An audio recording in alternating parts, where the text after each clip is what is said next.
మెదక్ జిల్లా కొల్చారం మండలంలోని కొంగోడు, నాయని జలాల్పూర్, అంసానిపల్లి, కొల్చారం, పొతంశెట్టిపల్లి, వరిగుంతం గ్రామాలలో వరిధాన్యం కొనుగోలు కేంద్రాలను నర్సాపూర్ నియోజకవర్గపు ఎమ్మెల్యే సిరితా లక్ష్మారెడ్డి కొబ్బరికాయ కొట్టి రిబ్బన్ కట్ చేసి ప్రారంభించడం జరిగింది.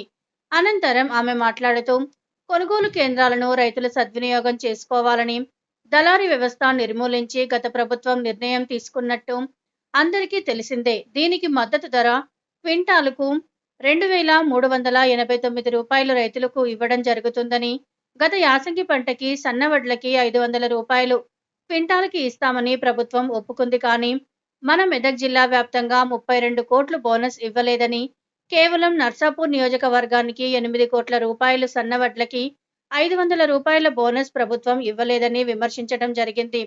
తదనంతరం ప్రభుత్వం రైతులకు మేలు జరిగేలా వెంటనే కొనుగోలు కేంద్రాలు ప్రారంభించిన సందర్భంగా లారీలను తెప్పించి వరిధాన్యం ఆగకుండా రైతులకు మేలు చేయాలని ప్రభుత్వాన్ని ఆదేశించడం జరిగింది.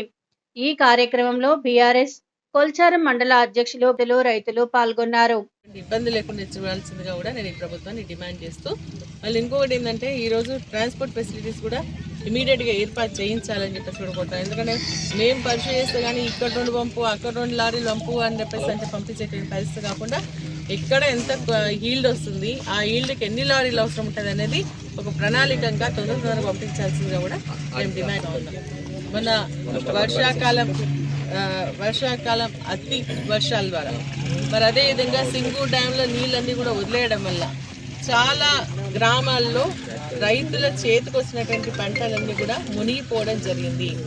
ఆ మునిగిపోయినటువంటి పంటల్లో కూడా నష్టపరిహారం ఇవ్వాలని చెప్పేసి మేము డిమాండ్ చేస్తే మొన్న జిల్లాకు కేంద్రం నుంచి ప్రతినిధులు రావడం జరిగింది. ఎంత నష్టం జరిగిందో చూద్దామని చెప్పేసి వస్తే అటు మెదక్కు సంబంధించినటువంటి వాళ్ళు కొన్ని ప్లేసెస్ చూపించేసి మరి నష్టం జరిగినటువంటి కొల్చారం కానీ, హత్నూరా కానీ, చిలప్చేడ్ మండలాలకు సంబంధించి ఎక్కడ కూడా చూపించలేదు.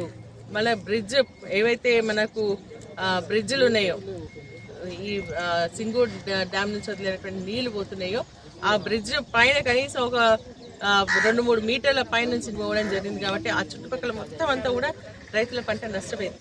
పత్తి పంట మొత్తం. మరి కేంద్ర ప్రతినిధులకు చూస్తే బాగుండేది అని చెప్పేసి రైతులందరూ ఆవేదన వ్యక్తం చేస్తా ఉన్నారు.